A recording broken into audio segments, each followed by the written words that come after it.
आमच्या अंशकालीन कर्मचाऱ्यांच्यासाठी वेळोवेळी शासनाने वेगवेगळे जी.आर. काढलेत, पण 2019च्या जी.आर. नुसार आम्हाला नोकरीमध्ये भरती करण्यासाठी वयाची अट आहे 55 वर्ष आणि रिटायरमेंट जर 58 ला आहे तर आमची सेवा हा केवळ 3च वर्षाचा कालावधी होतोय आणि जर 3 वर्ष सेवेचा कालावधी होतोय तर आम्हाला शासनाचे कुठलेच लाभ मिळत नाही।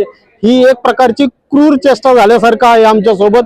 तरी शासनाने वयवाढीचा निर्णय घ्यावा, जसा आंध्र प्रदेशमध्ये सरसकट सर्वच कर्मचाऱ्यांना 62 वर्ष वय केले, तर विशेष बाब म्हणून अंशकालीन कर्मचाऱ्यांसाठी किमान वयाची 62 ते 65 वर्षापर्यंत वयवाढ करण्यात यावी, ही एक आमची प्रमुख मागणी आहे। आणि दुसरी गोष्ट की आम्ही सर्व कर्मचारी 91 ते 2000 या कालावधी अंशकालीन कर्मचारी म्हणून 3 वर्ष काम केले आहे, तर मानवीय दिनांकानुसार जर तुम्ही जाहिरात जर 2005 पूर्वीची असेल तरी तुम्ही त्यांना जर जुनी पेन्शन देत असाल तर आम्हाला ऍक्च्युअली आम्ही कामच केले 3 वर्ष, तर आम्हाला जुनी पेन्शन ही निश्चितच मिळायला पाहिजे। ही दुसरी मागणी आमची प्रत्येक जी.आर. नुसार आम्ही हे सिद्ध करून देण्यासाठी शासनाला आजही 3 दिवसापासून वाट बघतोय, पण शासन अद्यापही आमच्यासाठी चर्चेसाठी समोर आलेलं नाहीये।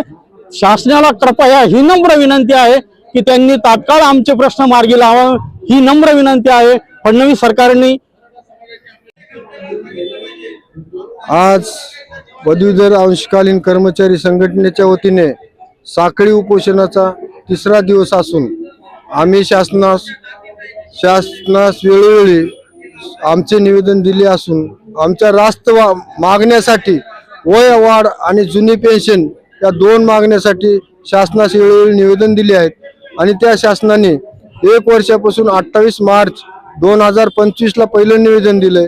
त्यानंतर असे बरेच निवेदन आम्ही 1-2 महिन्याच्या अंतराने शासनाला दिलेले आहेत, पण शासनाने आजपर्यंत आमच्या बाजूने कुठलाही योग्य निर्णय घेतलेला नसल्यामुळे आम्हाला हे आंदोलन करावं लागलेलं आहे। त्यामध्ये मुख्य ज्या मागण्या आहेत जुनी पेन्शन आणि वयवाढ याबाबत सविस्तर थोडंसं माहिती आमच्या मॅडम देतील, तरी आमच्या मॅडम त्याच्याबद्दल थोडंसं माहिती देतील।